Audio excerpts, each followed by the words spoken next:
Yeah, sometimes a trip down memory lane just ain't worth it. What's up, everybody? So, I'm going to cap off this old school review series with The Karate Kid Part 3. I'm wondering why I watched this so many times as a kid. I think maybe I just kind of tapped myself out with parts 1 and 2 that I needed to give part 3 and as close to an equal amount of attention as possible. And it's so not worth it, Looking at it now, the plot holes are or just plausibility are just so evident. I'm so shocked that I didn't see this, as I was initially watching it over and over again back in the day. The story is the continuation right after part two, where now you kind of see the aftermath of what happened to John Kreese and how his business went under. His school has been exiled basically from the All Valley tournament, so they're no long, Cobra Kai is no longer allowed to participate in them anymore. Lost all of his students. He's got rent that's due, like all that jazz. He goes to visit an old friend. Yes, Terry Silver, who's some kind of billionaire magnate doing God knows what. It's never really made clear. He's just super rich. Maybe he's a guy that, from the small pieces of evidence that we have, is a toxic waste disposer guy. And he's actually the real owner of Cobra Kai. Like, he bought the place for John Kreese, and so it's a little more revelation to get made along the way.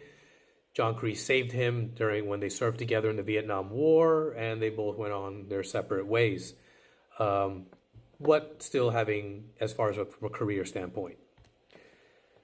Daniel and Mr. Miyagi have come back from Okinawa.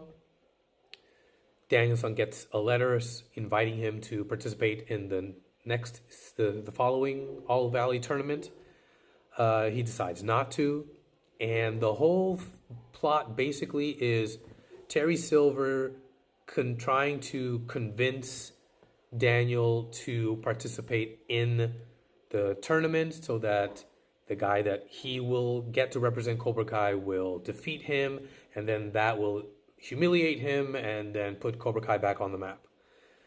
There's so much wrong with this movie. It's like, remember, Daniel is still supposed to be 17 years old, and yet you have this 30, 40 something year old multi-billionaire, maybe super rich guy that is dedicating all of his time to making Daniel's life miserable so that eventually he can prop up the reputation and status of his friend's karate school. And I think, but the one thing that did kind of make this a little bit less crazy to me, because it still is pretty out there. There is, I forget which season of Cobra Kai it is. It's when Terry Silver is reintroduced, and I think it's season 4. And it's a short off comment, but it explains so much of his behavior and actions in part 3, where he says, look, John, it was the 80s, and all the cocaine and everything. And it's like, now it makes sense a little bit that you would be so out of your mind with this crazy laugh and these bold pronouncements. And okay, you were off your rocker on drugs. All right, I can buy that. But without that information, this just seems so nutty to me. Another thing that I kind of missed in part 3 is that there's no iconic theme song.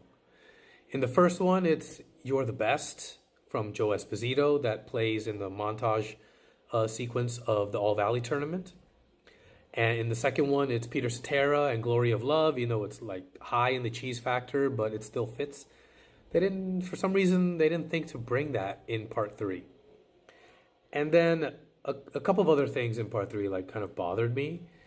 I didn't like they're like, oh, we have to give Daniel a love interest, we have to bring that trope in. You know, he's got a girl in every single one, so he has to have one in this one as well. I thought that was kind of cheesy and like, let's repeat it. Although it's less bad because the girl makes it clear from their first quote unquote date that she does have a boyfriend, and then they're just gonna have a platonic thing. And I dug that. I was like, all right, that's a little bit more plausible. But the behavior of also the main antagonist, Mike Barnes, and his guys to kind of basically torment Daniel into doing the tournament, it was just so over the top and ridiculous, and all the yelling and the intensity. It's like, it's just a karate tournament, guys. Like, relax. So I thought they took that a little bit too far.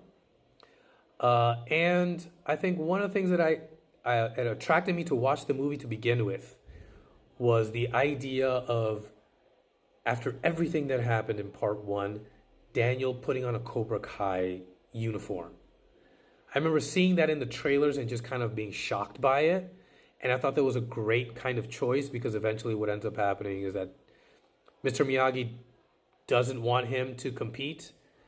And when he decides that he will compete anyways, Mr. Miyagi is like, I can't train you. So he goes to Terry Silver to train him. And he's wearing a Cobra Kai uniform.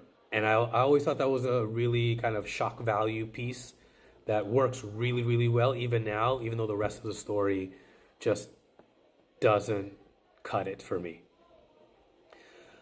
Unfortunately, I still watched it tons and tons of times growing up. It still has a little bit of value. I still enjoyed the back and forth between Ralph Macchio and Pat Morita. The chemistry is still there. Bill Conti's music is still really good.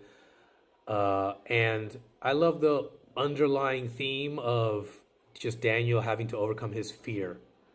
You know, he's just still kind of afraid of everything that's going to happen and embarrassing himself and losing. And, you know, Mr. Miyagi just kind of gives him this really great little, albeit short, little pep talk right before he goes out in the final moment of the match at the end. Anyways, those are my thoughts. What about you guys? Let me know what you think in the comments below.